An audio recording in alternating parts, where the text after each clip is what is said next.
Yeah, hello, all. Good morning. Hope you can see my screen.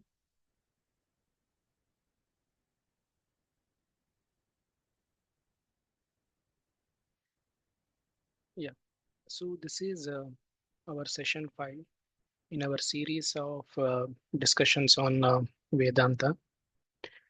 So,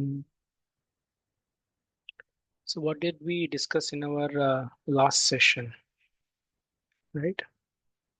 So we discussed about the challenges and favorable factors to pursue Vedanta, right? So this is what we had discussed. So of that, we learned that there is Brahma Jigyasa, there is Vairagya Bhava, there is Mumukshutvam and Viveka. So these are the few of the qualities that is needed, right, for what you say, qualities or qualifications to pursue the study of Vedanta, right? Of these, in the last session, we had discussed about Brahma Jigyasa, right? So Brahma Jigyasa is basically Jigyasa about the Brahman. So Brahman is a word, another word for Paramatma, you can say for now. So the entire Upanishad surrounds around the knowledge of the Paramatma, right? So Jigyasa about Paramatma and his creation and his existence, right? So we had discussed that in our last session. So while we were discussing what we discussed first, we discussed first what we already know about the universe. Then we had discussed about what we know already about ourselves, right? Like our life, our body, about rebirth and everything, right? Then at the last section, I discussed about the jigyasa or the jigyasu's questions, right? Concerning our life and also about our universe, right? These are the things that we discussed in our last session. Now, in this session, we shall discuss about a Vairagya Bhava, right? So, in general, in last session, we discussed Vairagya Bhava means having some dispassion or detachment towards our worldly life, right? So, this is also, you can say, one of the qualifications to study Vedanta, right? So, since Vedanta deals with knowledge of what you say, liberation from this world, so some amount of dispassion and detachment also is needed, right? So that makes sense. So that's what we had discussed. But we did not discuss in detail about Vairagya Bhava, right? So what goes into the mind of a Vairagi? So why and how the dispassion occurs, right? In any individual, these things we did not discuss in detail. Now, so let's try to have a certain glimpse in the mind of a Vairagi, his thoughts, how it will be, right? So, in general, Vairagya means dispassion or attachments towards the worldly affairs, right? But as I mentioned, we have to understand what goes through our saints. Basically, the saints are called as Vairagis, or certain individuals who have these dispassion or detachment, right? So, what goes into their mind? So why they are dispassionate and detached the worldly affairs, right? So we should know that reason. So is there something wrong with them? So why they feel that way? Why they feel dispassion and detachment? So these things we have to understand, right? So don't you think this creation is a wonderful place, right? Why one is feeling dispassion and detached? So these are the kind of questions that we have to understand. Now, to help us understand these things, so we will go through by a story, right? It is Lord Rama's story. So we all know who is Lord Rama, right? So we know his what you say popular part of his stories where he goes what you say into the forest, right? Due to his mother or father's will, right? And then he what happens? His wife is mother Sita is taken away by Ravana. Then Lord Rama happened to meet Hanumanji and how he brings Mother Sita back. So this is the popular story we know about Lord Rama, right? So we have heard about Lord Rama and his story. So concerning this part of his life, but do we know there is another part of Lord Rama, like in his life, where in certain stage of his life, right, Lord Rama was also filled with much dispassion and detachment, right? So this thing also, there is a certain part of his life where he also faced a lot of dispassion and detachment. So when did this happen? So during certain time, Lord Rama decided to go on a pilgrimage. So pilgrimage means visiting various temples, right? So taking a dip into holy rivers, things like that. Visit, I mean, taking blessings of all the deities. So he went on a pilgrimage. He went on basically a tour, right? So he took the blessings of his father before going to this pilgrimage, right? So he went along with his brothers to these pilgrimage. So what happened is after his pilgrimage, after he went to these holy places, so once he came back to his chambers, right? Chambers meaning once he came back to his kingdom, right? So it was said that he was strongly filled with dispassion and detachment, right? So what was going through him, so he liked being alone, so solitude. So the meaning of solitude is he liked being alone. He was not interested in any daily routines like taking bath or or doing daily puja or kind of these daily activities, right, that we usually do. So he was not interested in any entertainment or pleasures of life. So you have to understand that Lord Rama is no not an ordinary person. He is a prince, right? So he is a prince, and yet he has all the pleasures of life at his disposal. But he was disinterested in all these pleasures, right? He had all the precious stones and jewels that he wanted to wear and everything. So all those things he had, but he liked to remain alone. He liked to, what you say, not do all or not do his daily routines. So some kind of this dispassion and detachment was seen in Lord Rama. Now, what happened is Lord Dashratha, right, his father, he was very worried. Why my son is becoming like this? What is wrong with what is wrong with him? What did he happen to see in the pilgrimages that this change has come to him? So, right? So Lord Rama used to mutter within himself. He used to say, "What is the use of wealth and prosperity? What is the use of adversity or a house? All this is unreal." So thoughts like this used to come to Rama. So he used to say, we are dissipating our life in various ways instead of striving to reach the supreme. So he used to say these things, right? So he used to say that this world is unreal. Why are we so much attached to wealth and prosperity? He used to say that we have to strive to achieve the supreme. So when we say achieve the supreme, what is Rama referring to here? So these kind of thoughts, and we have to understand what happened. So with Rama, right? So these kind of thoughts used to go on within Rama, right? So that's why he didn't participate in any worldly activities. He wants to remain solitude, right? Then what happens? So from where am I referring this? So this is from a book called as Yoga Vashishta, right? So we know Vashishta is a great sage, right? So he was in the chambers during that time. He visited Lord Rama. He was a guru. So during that time, what happened? This conversation happened. So between Lord Vashishta and Lord Rama. So when Lord Dashratha, right, he requested Vashishta, asking to help his son Lord Rama because he is suffering through all these anxious things. He is thinking all these things. So you can say, begged Lord Vashishta to guide Lord Rama, right? So the book is called as the Supreme Yoga. Yoga Vashishta, it is called. It is translated by Swami Venkatesananda. So I will be taking some parts, right, of this book, wherein I will be actually uh, not saying what you say from myself, but I will take the actual extracts from the book and I will be reading out few of them so that the actual knowledge or actual words that what Lord Rama used, right? So that we can listen to, and from that we can learn, right?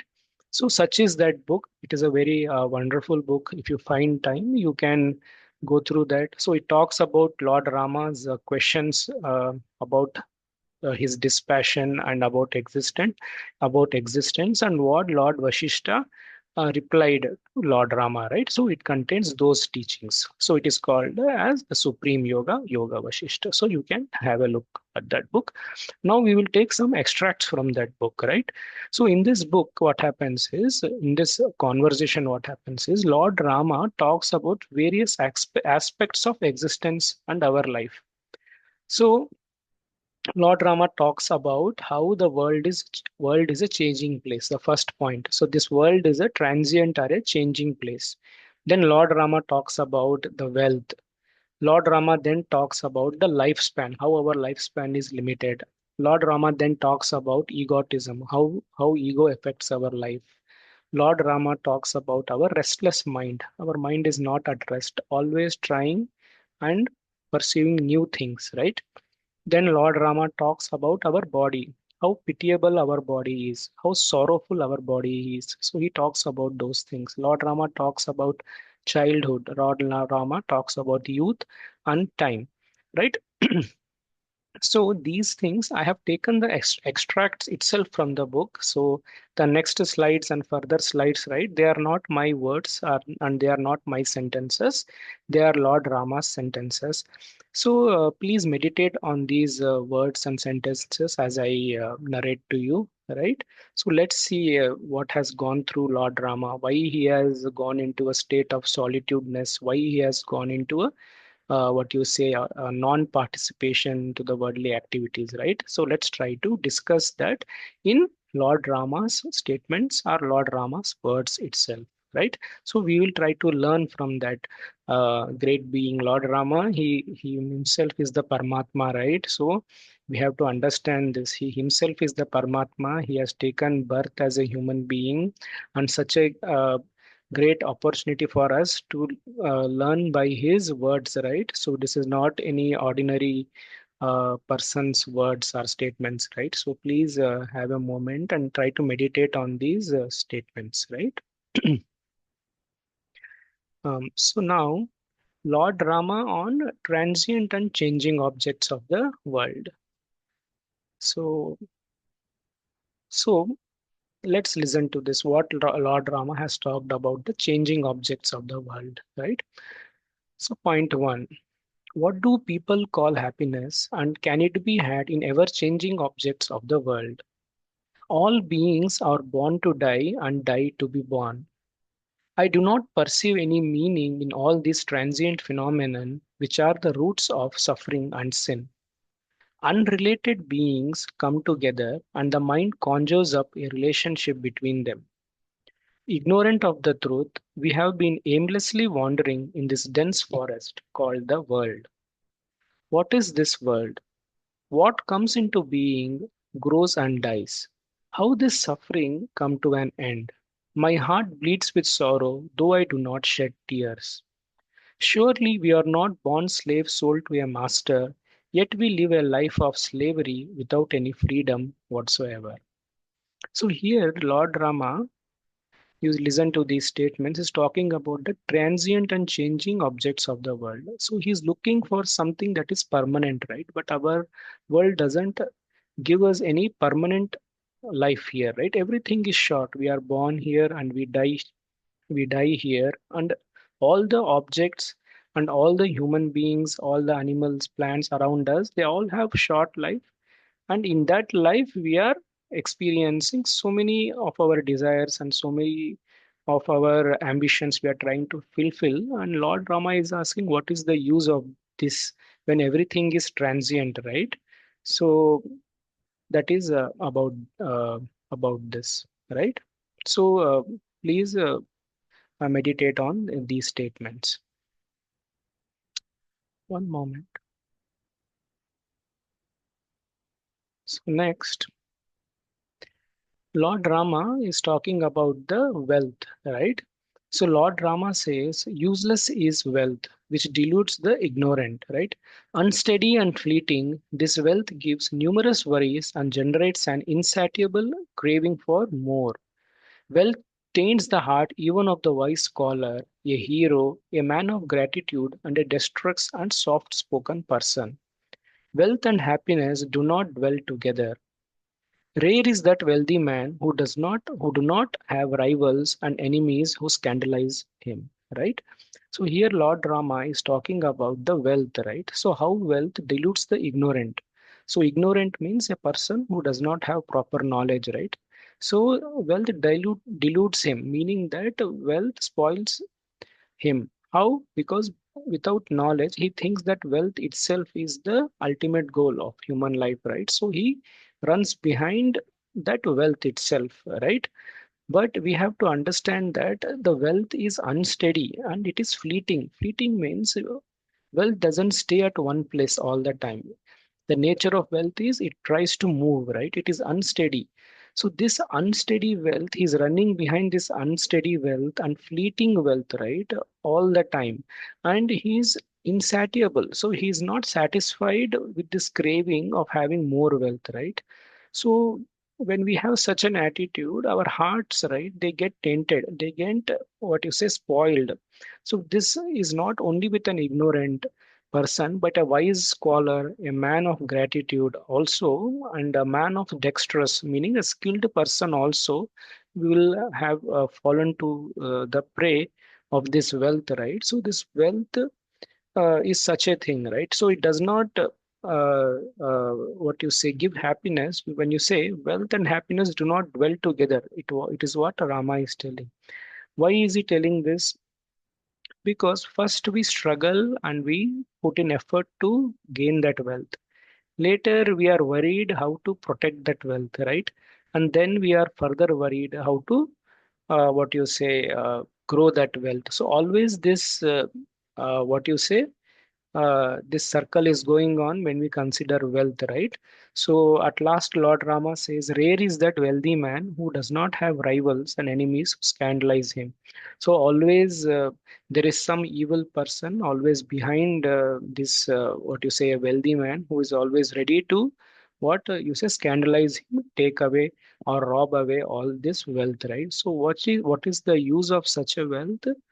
Wherein it does not give you peace of mind, right? So you are always running behind it, but you cannot hold it. It wants to always move, and there are always people, evil eyes on you, on your wealth, right? So that is how the wealth is. So Lord Rama has spoken about the wealth. Then Lord Rama next has spoken about our lifespan, right? So our lifespan. So what Lord Rama says? Lifespan. Its duration is like that of a water droplet on a leaf, right? So water droplet on a leaf, it can fall at any time, right? You cannot predict that, okay, this water droplet on a leaf will stay for an hour, right?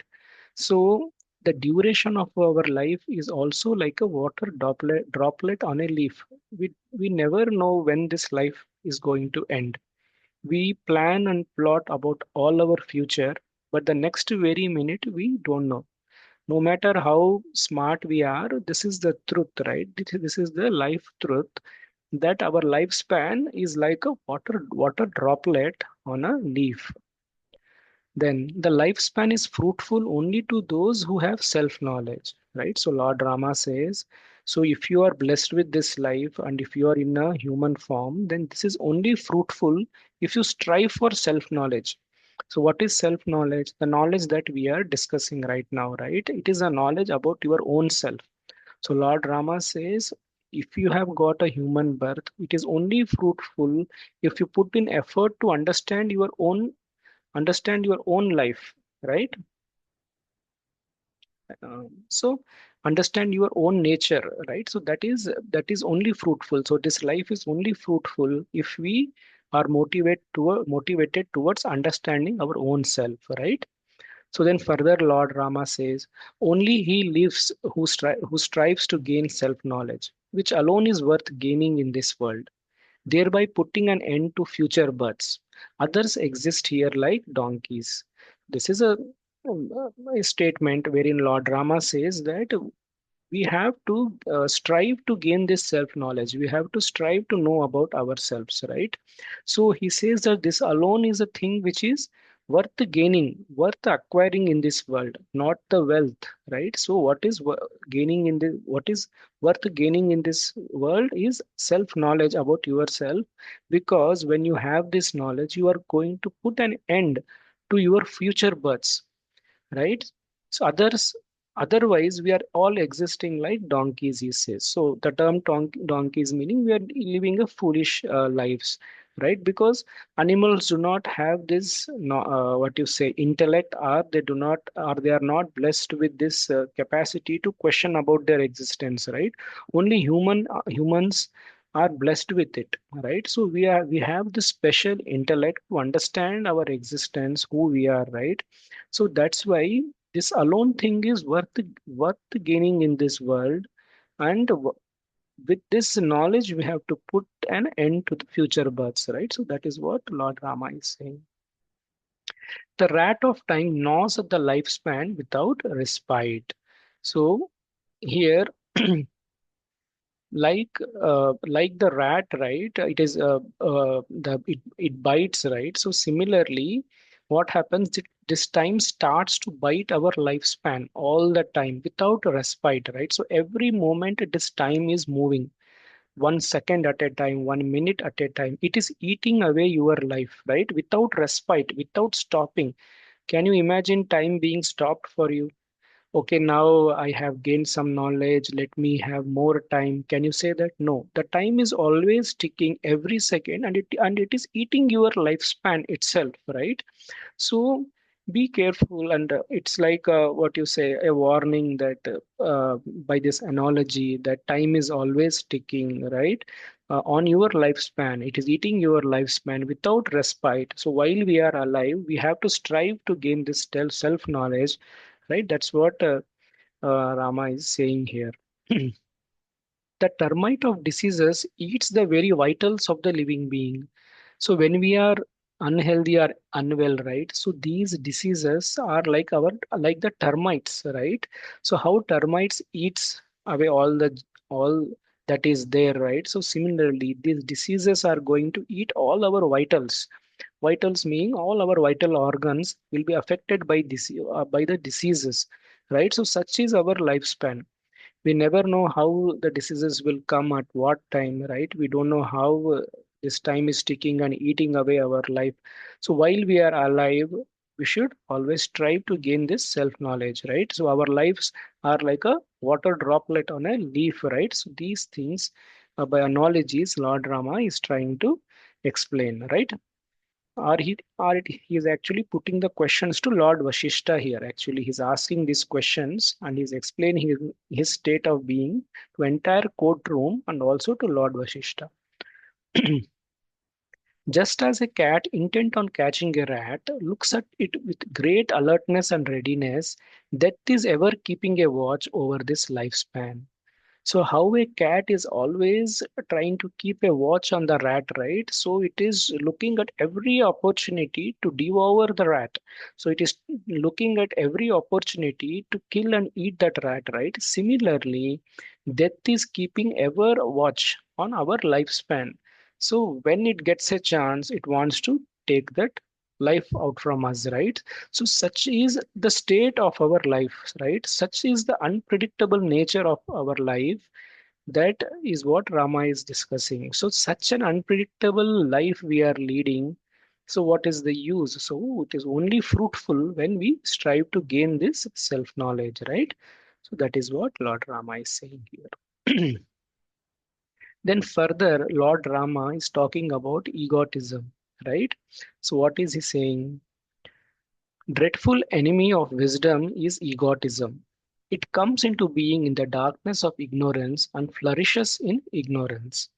So, egotism and ignorance are what you say the vital words when concerning Vedanta, right? When you study in further sessions, right? So you will know that it is because of our egotism that the ignorance, the what you say ignorance meaning lack of knowledge, lack of true knowledge is spreading out. So one way to understand is when we have the egotism. Here egotism is not only the pride that we are talking about. Egotism is your own identification that you are separate from another individual, right? So when this thought comes to you, okay, my name is so and so, and I am separate from another individual, that itself is an egotism. That itself identification as a separate being from others itself is called as egotism. So when this separation, a thought of separation comes, right, then what happens? There will be a selfish nature, right? Because you think that you are different from another individual, then there is always a selfish nature to promote yourself. There is always a selfish nature to nurture yourself. There is always a selfish nature to compare yourself with others and to try to be a better at everything compared to others, right? So that's why when this thought of egotism or separation comes in an individual, right, it is a dreadful enemy of wisdom. That's what Rama is saying. It's a dreadful enemy of wisdom. So we have to check this egotism.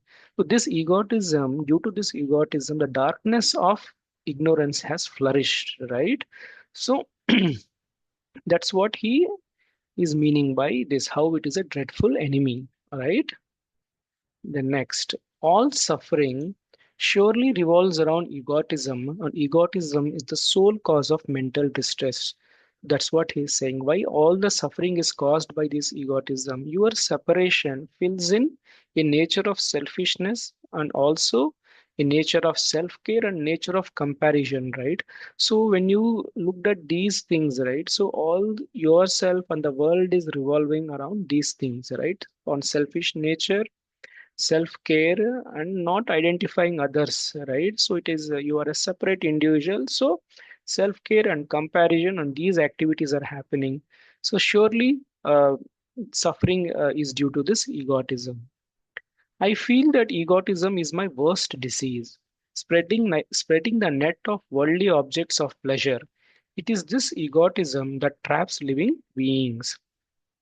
See, these are the words that in future in our classes, we will try to understand how, by nature of egotism, we are being trapped in this world, right? So, Rama considers this as a worst disease.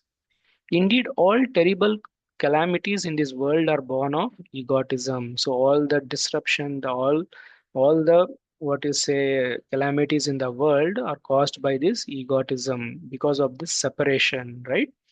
Egotism eclipses self-control, destroys virtue, and dissipates equanimity, right? So there is no self-control. When you identify yourself as a separate individual, you fight for yourself, right? So you fight for yourself and you do not have any compassion for others, right? Be it animals or other human beings, we lose that compassion and it destroys the virtue, the good qualities in us also, right? And it dissipates the equanimity. So it dissipates the feeling that everyone are equal, right? The equanimity that everyone has a share in this world, right? So we forget that. We think that this world is meant for us. We think that this world is meant to be consumed by us. And in that way, we lose self control and we also destroy all our good qualities. And also, we disrupt the equanimity of this nature, right? So, those things also happen because of egotism. So giving up egotism notion that I am Rama and I giving up all desires, I wish to rest in the self. That's what Lord Rama says. I do not want to be identified as I am Rama. He says, I do not want to say that I am Rama. That itself is an egotism. That itself fills me with so many, what you say, uh, the wrong things that we discussed, right? Yeah, that we just discussed, the selfish nature, the self-care, and not having compassion for others, right? So this is coming from saying, I am Rama. So I want to give up all these desires concerning my own self, and I want to rest in the self, is what Rama is saying. I just want to be here without being identified with any names and labels, is what Lord Rama is. So at last, Lord Rama says, egotism promotes cravings. Without it, they perish. So cravings, why cravings? Because when you have identified yourself, right, you want to consume things, right? So you have certain cravings that you identify with yourself, and you run behind those cravings, right? So these are also are promoted by egotism, right? So in I think we have a few other 10 minutes of time, so we will pause here, and we will see for any questions if we have, right? So in the next section we will try to learn about more of the other sections, like the restless mind, about the childhood, the youth, and other time. So on those things also Lord Rama has talked about. So we will try to discuss those, right?